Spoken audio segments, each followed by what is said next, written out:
Hello everyone, कैसे हैं आप लोग। मैं उम्मीद करता हूं कि आप सब अच्छे होंगे। तो आज की इस वीडियो में हम लोग एनसीईआरटी मैथमेटिक्स क्लास 10th का जो है प्रश्नावली 7.2 ने स्टार्ट किए थे। तो 7.2 है और उसमें हम लोग देखेंगे प्रश्न संख्या 8, 9 और 10 और इसके द्वारा ही हमारा जो ये प्रश्नावली है ये ख़त्म हो जाएगा। तो देखिएगा प्रश्न संख्या जो 8 है वो क्या कह रहा है कि ये वाला देखिए 8 नंबर। इसमें जो कह रहा है कि यदि ए और बी क्रमशः -2, और 2, -4 हो तो मतलब ए इतना है और बी इतना है, तो बिंदु पी के निर्देशांक ज्ञात कीजिए ताकि ए पी जो है वो 3/7 मतलब गुने ए बी हो और पी रेखाखंड ए बी पर स्थित है। देखिए जो एक मतलब क्वेश्चन को यहीं से हमको सॉर्ट आउट कर दिया है। देखते हैं आगे। तो इसमें क्या कह रहा है कि ए बी एक रेखाखंड है। सबसे पहले चित्र के द्वारा समझते हैं। यहाँ पर ए बी जो है एक रेखा खंड है जिस पर एक बिंदु पी स्थित है, ये उन्होंने कहा है। और दे क्या रखा है देखिएगा, उन्होंने दिया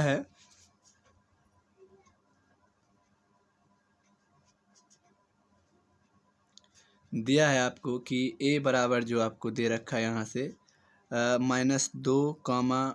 -2, और बी बराबर उन्होंने दिया है आपको 2, -4 ये दे रखा है। यानी ए जो हो गया 2, -2, और बी जो है 2, -4 ये दे दिया है आपको और इसका निर्देशांक ज्ञात करना है। साथ में उन्होंने क्या कहा है कि ये जो ए पी है, ए पी यानी ए पी बराबर दे रखा है 3/7 और यहाँ लिखा है ए बी लिख दिया है उन्होंने, ये है।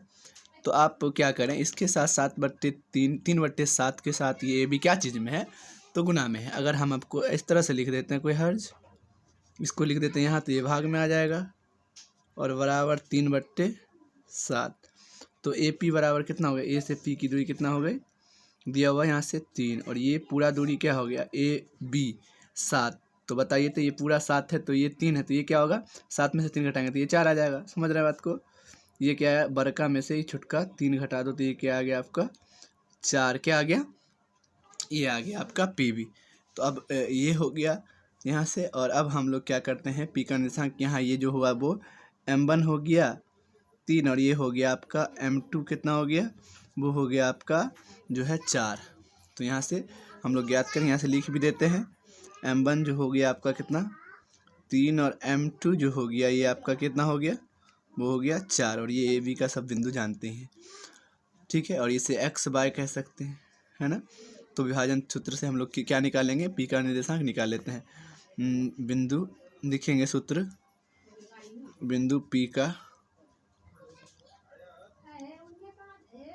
निर्देशांक। तो बिंदु पी का निर्देशांक जो होगा x, y लिखिएगा वो है और बराबर mx, बट्टे आप जानते हैं m plus m, mx plus mx ते m प्लस m। यहाँ पे रखना है 12, 21, 12, 21 और 12 ये चीज़ें हो गई इसका सूत्र। चलिए आप वैल्यू पुट कर देते हैं यहाँ से। m1 कितना है जी, तो 3 है गुने x2, ये आप जानते हैं ये जो होगा वो x1 होता है और इधर वाला x2 होता है, ये y1 और ये y2, यहीं से काम नहीं कर लेंगे। तो x2 कितना है तो 2 है प्लस m2 कितना है यहाँ से देख लीजिए 4 गुने x1 कितना है तो -2, तो ये लिख दीजिए बट्टे जो है आपका आ जाएगा 3 + 4 m1 m2 ये है, कॉमा आपका फिर से m1 देखिए वो कितना है तो 3 और x2 यहाँ से देखिए यानी 2 प्लस m2 कितना है 4 और x1 आप देख लीजिए वो है माइनस, यहाँ पे y होता, सॉरी यहाँ पे y होता ना, तो ये है यहाँ पे हो जाता बाय 2। तो बाय 2 कितना था -4, तो ये हो जाता माइनस का 4, समझ रहे हैं आप, क्योंकि होना था।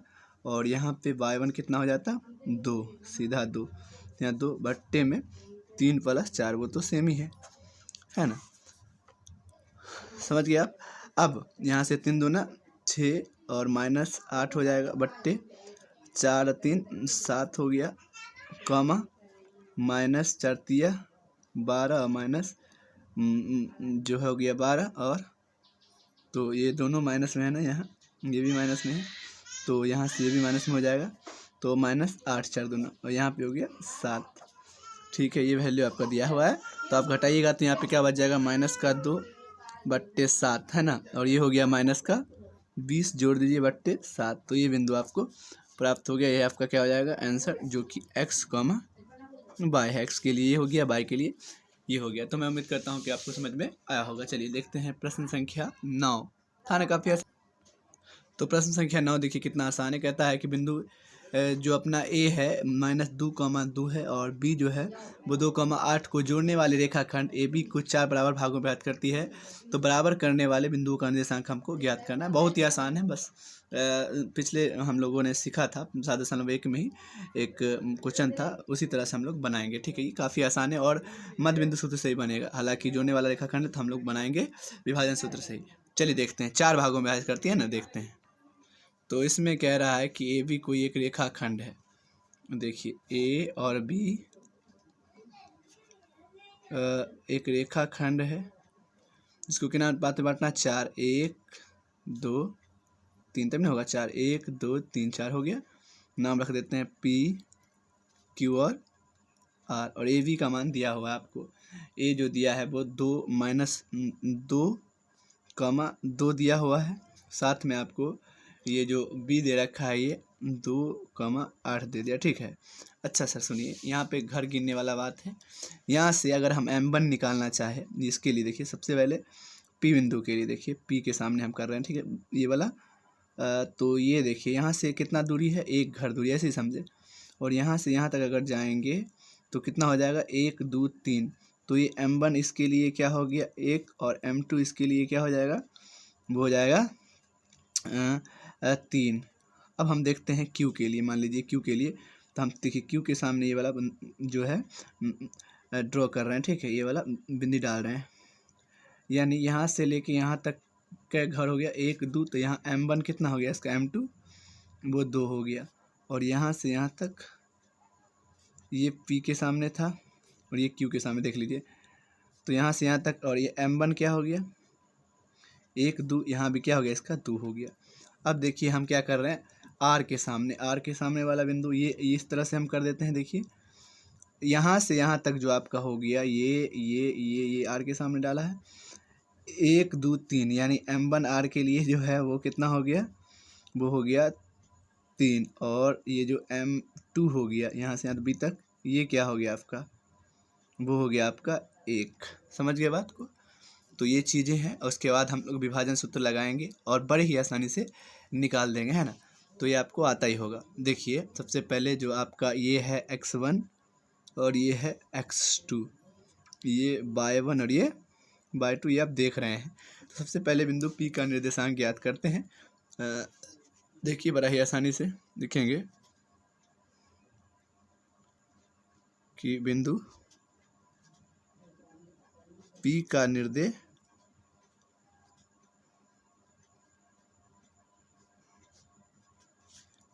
यानी x, y बराबर mx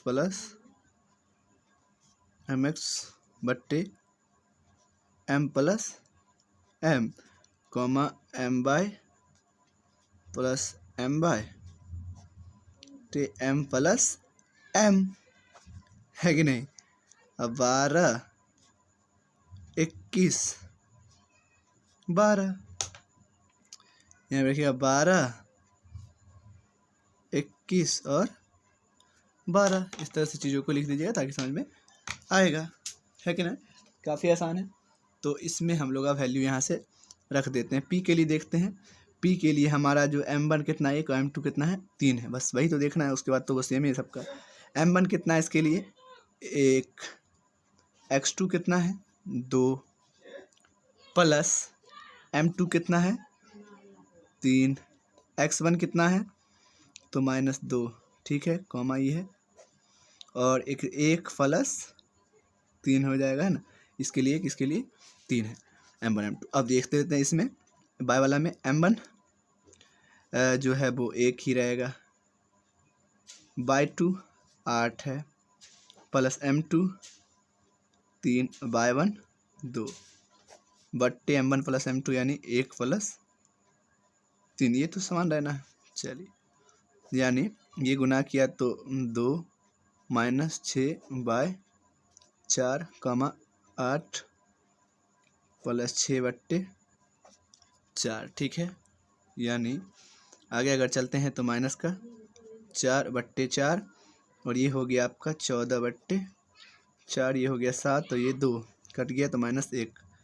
तो यहाँ से आपका ये जो बिंदु आ गया, तो आगे अपन लिख सकते हैं M by plus M plus M, और आप कह सकते हैं कि 12 21 12 12 21 और 12, ये चीज़ें आप लगा दिए, ठीक है। अब डायरेक्ट मान रख देते हैं इसमें, है ना। तो देखिए यहाँ से वैल्यू रखते हैं किसके लिए, Q बिंदु के लिए। Q बीच में है तो M1 M2 दो, इसके लिए कोई दिक्कत नहीं है। M1 कितना है 2 और X2 जो है वो देखना है, वो कितना, वो भी 2, प्लस M2 कितना है 2, X1 कितना है -2, 2 प्लस 2, ये तो सब में 4 ही होना है, और M1 फिर 2 और X2 कितना हुई है, देखियो भाई यहाँ हो जाएगा आपको 8, है ना। और ये जो है M2 जो है ये कितना हो जाएगा जी, M2 ये 2 ही, और y1 जो है ये हो जाएगा 2, ये है आपका, और बट्टे में 2 प्लस 2, ये चीज़ें हैं। तो इस तरह से आपका 4 हो जाएगा, -4 बट्टे में आपका ये हो जाएगा 4, और यहाँ पे 8 दूना 16 प्लस 4 बट्टे में 4, अर्थात कि 0/4 हो गया ना, और ये हो गया 20/4, 4 5 6 20, यानी 0,5 आ गया, क्या है ना। आसान देख लेते हैं, बिंदु Q का निशान क्या आ गया 0,5, यानी x, y ये ना है, तो ये आपका जो है आ गया 0,5 आंसर। चलिए अब देखते हैं लास्ट वाला यानी बिंदु R। तो लिखेंगे बिंदु R का निर्देशांक, R का निर्देशांक, सबको x, y से सूचित करते हैं हम लोग। तो x, y है, ये निर्देशांक होता है mx plus mx by m plus m, m by plus m by बट्टे m प्लस m। तो ये हो जाएगा आपका 12 21 12 12 21 और 12, ये चीज़ें आप लगा देते हैं और बस मान रख देते हैं। यहाँ पे क्या हो जाएगा, आपको Q के लिए देखने हैं, तो Q के लिए यहाँ इस क्वेश्चन नंबर 9 करना है। तो Q के लिए सिर्फ चेंज होगा इतना चीज़ कि M1 3 हो जाएगा, ठीक है। और यहाँ से तो M1 कितना हो जाएगा 3, और M1 जो हो जाएगा 3, M2 हो जाएगा आपका वो हो जाएगा 1, X2 कितना है, तो यहाँ पे है 2, तो 2 लिख दिया, प्लस M2 कितना है 1, X2 कितना था आपका 2 रख दिए थे। अब X1 कितना है, यहाँ -2 था ना, -2 था, और X2 2 है, और सॉरी यहाँ पे X2 देखना था, तो X2 ठीक था 2, और यहाँ पे M2 है 1 और X1 है -2, तो ये सॉरी ये कॉमा नहीं होगा, यहाँ पे कॉमा होगा। और यहाँ से आपका M1 यानी M1 कितना है इसका 3 प्लस 1, यहाँ पे कॉमा होगा, और यहाँ पे M1 कितना हो जाएगा आपका 3 और बाय 2 यानी 8, प्लस M2 कितना है वो है आपका जो है 1 और बाय 2, M2 ये देख रहे हैं 1 है, और यहाँ से बाय 1 कितना है तो 2 बट्टे जो है आपका हो जाएगा 3 प्लस 1, ये चीज़ें हैं। तो यहाँ से हो जाएगा -6 -2 गुना करेंगे वही होगा यहाँ पे 4, और जो आगे है ये आपका बन जाएगा यहाँ से जो है 8 तरीके 24 प्लस 2/4, ठीक है। ये तो प्लस का है ना, प्लस था। और ये हो गया आपका 24 और 2 जोड़ देते हैं तो आपका ये हो जाएगा 4 बट्टे आपका 4 कॉमा 26/4, यानी आपको कट गया और यहाँ से 2 और यहाँ से 13, तो आंसर आ गया 1.13/2। ये आपका क्या हो गया, आंसर हो गया, जो कि काफ़ी आसान है ना। तो हमने क्या करा, सारे बिंदु के निर्देशांक ज्ञात कर लिए, एक्स के लिए वाई के लिए निर्देशांक ज्ञात कर लिया है। तो इस प्रकार से इस क्वेश्चन को आप बना सकते हैं। चलिए आखिरी प्रश्न इस प्रश्नावली का और उसे हम लोग देख लेते हैं। ठीक है, प्रश्न संख्या 10। तो प्रश्न संख्या 10 काफ़ी आसान है। कह रहा है एक समचतुर्भुज का विकर्ण का क्षेत्रफल ज्ञात कीजिए जिसके शीर्ष इसी क्रम में 3,0, 4,5 और -1,4 और -2, -1 है। संकेत समचतुर्भुज का क्षेत्रफल जो होता है वो 1/2 गुना उसके विकर्णों का गुणनफल होता है। वो पहले विकर्ण निकाल देंगे और उसके बाद जो है उसका लगा देंगे, आंसर आ जाएगा। बहुत ही आसान है और इम्पोर्टेंट प्रश्न है ये, तो आपको ध्यान में रखना है चीज़ों को। तो देखिए हम सबसे पहले एक समचतुर्भुज बनाएंगे। बस वर्ग से समचतुर्भुज में इतना फ़र्क है कि वर्ग में सारी कोण भी बराबर होता है, जबकि इसमें थोड़ा कोण डिफरेंट हो सकता है। नहीं तो सारी भुजाएं इसमें भी बराबर होंगी।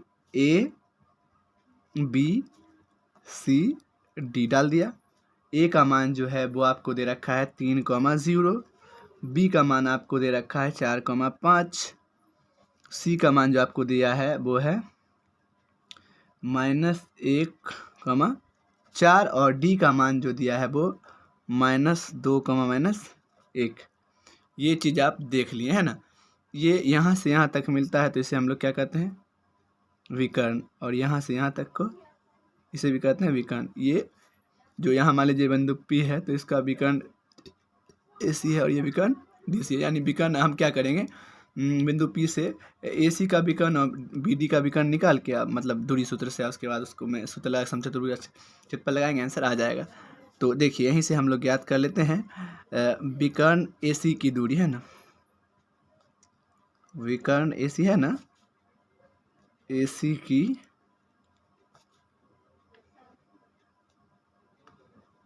दूरी सूत्र आप जानते हैं, x2 - x1 का whole square plus y2 - y1 का होल स्क्वायर।